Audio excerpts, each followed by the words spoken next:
Yeah, so So 31 piers. 31 piers, 15 exterior, 16 interior. And what you have is you have your exterior beam that runs around the entire property. Then every 9 to 12 feet, depending on the builder, you'll have a beam that runs east to west and north to south.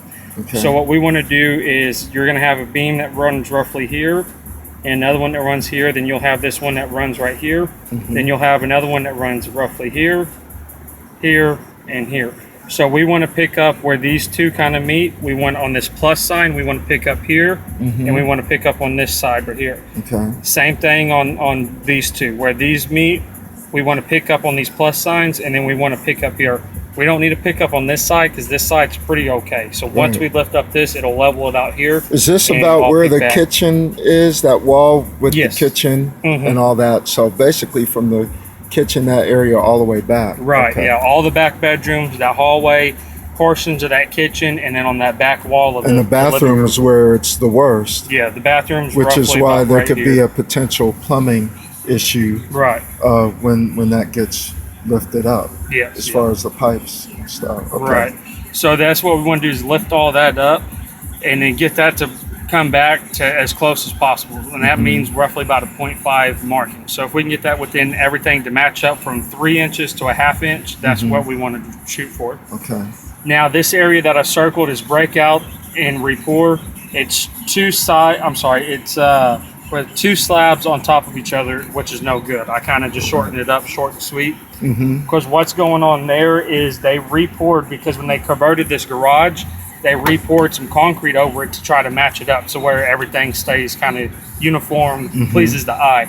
Well, what they did, instead of doing it the correct way and breaking it out, they just repoured another 4-inch slab on top of the original slab. Okay. So that's allowing it to break, and that's what's allowing everything to shift in this area.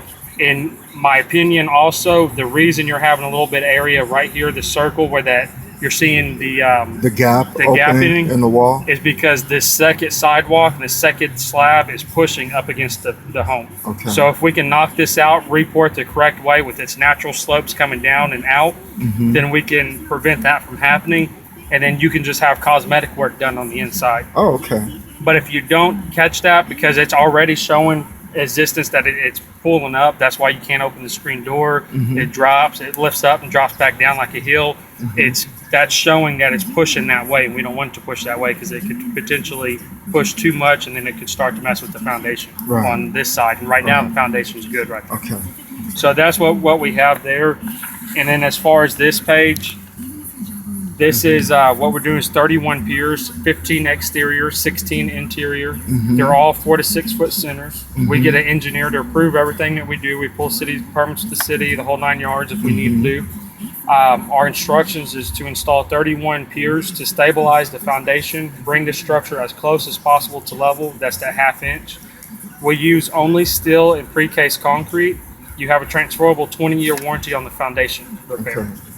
And then this second part is to break out approximately 300 square foot of the driveway and sidewalk and pour back up to code. That means what we would do is pour it, we would compact it with our sand, the type of sand, the correct type of dirt. We would put our Schedule 3 rebar in, dial it in where we need to dial it into so it all stays uniform.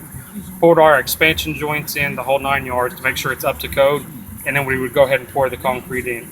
Our total overall on doing both of them at the same time, we're at $17,520. Okay. How much, out of curiosity, do you guys charge a pier about? About $370. Okay. $370 up here. And then as far as we do offer another pier system, it's a little bit higher. It has a transferable lifetime warranty, and those are about $575. Okay. I like the 370 a pier. Yeah, most people do that. Yeah. Yeah, I prefer this one too. I would go with this one. Do you have any questions before I can answer for you? No, I think you've